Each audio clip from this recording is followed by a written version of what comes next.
Kesaksian akhir abad. Puisi W.S. Rendra.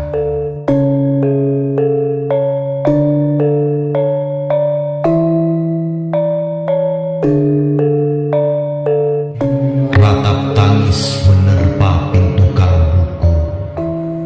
Bau anyir darah mengganggu tidur malamku.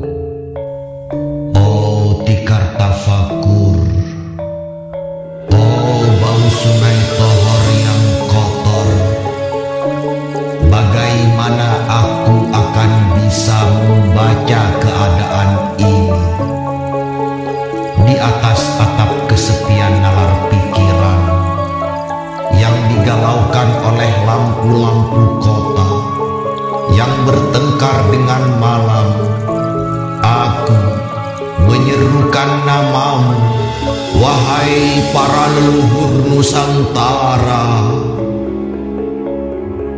Oh Sanjaya, leluhur dari kebudayaan tanah. Oh Purnawarman, leluhur dari kebudayaan air. Kedua wangsamu telah mampu mempersatukan tanah air.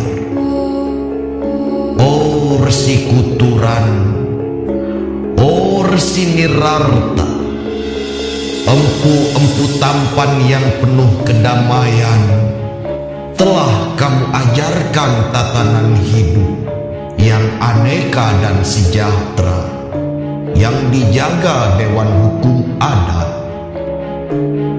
Oh, bagaimana mesti aku mengerti bahasa bising dari bangsaku kini? Oh, lihatlah wajah-wajah berdarah dan rahim yang diperkosa muncul dari puing-puing tatanan hidup yang porak-poranda. Kejahatan kasat mata tertawa tanpa pengadilan. Kekuasaan, kekerasan, berak dan berdahak di atas bendera kebangsaan. Oh, anak cucuku di zaman cybernetik, bagaimana akan kalian baca prasasti dari zaman kami?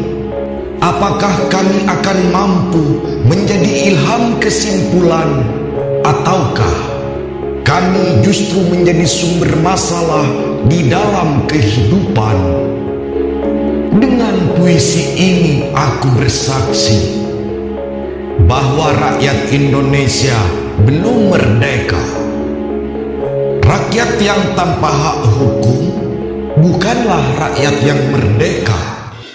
Hak hukum yang tidak dilindungi oleh lembaga pengadilan yang mandiri adalah hukum yang ditulis di atas air.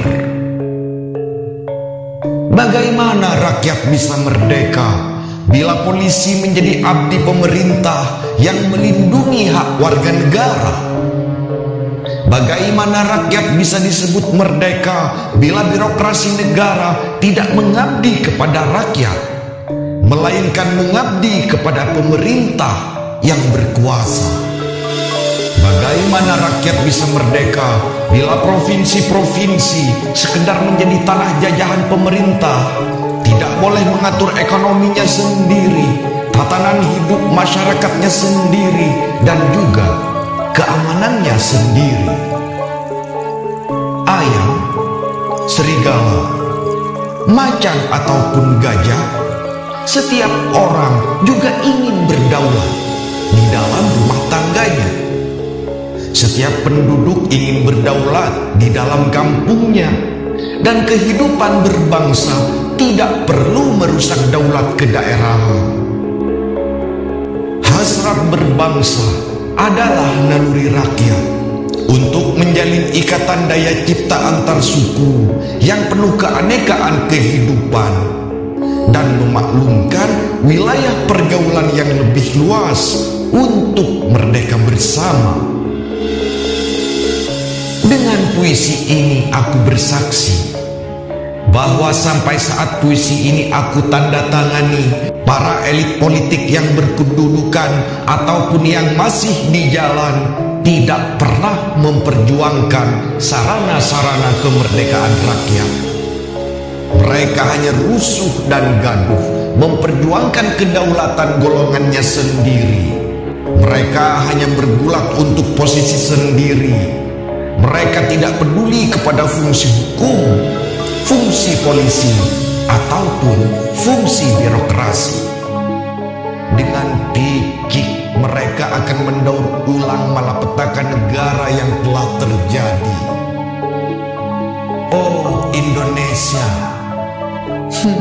Indonesia, negara yang kehilangan makna. Dengan rakyat yang kehilangan kemanusiaan, maka negara tinggal menjadi peta.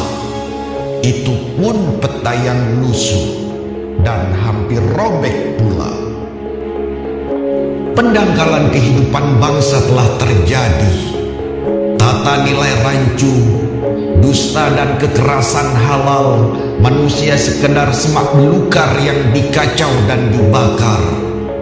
Paket-paket pikiran murah dijajakan, penalaran yang salah mendorong rakyat terpecah belah. Negara tak mungkin kembali diutuhkan tanpa rakyatnya dimanusiakan, dan manusia tak mungkin menjadi manusia tanpa dihidupkan hati nuraninya.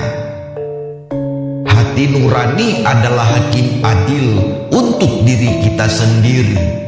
Hati nurani adalah sendi dari kesadaran akan kemerdekaan pribadi.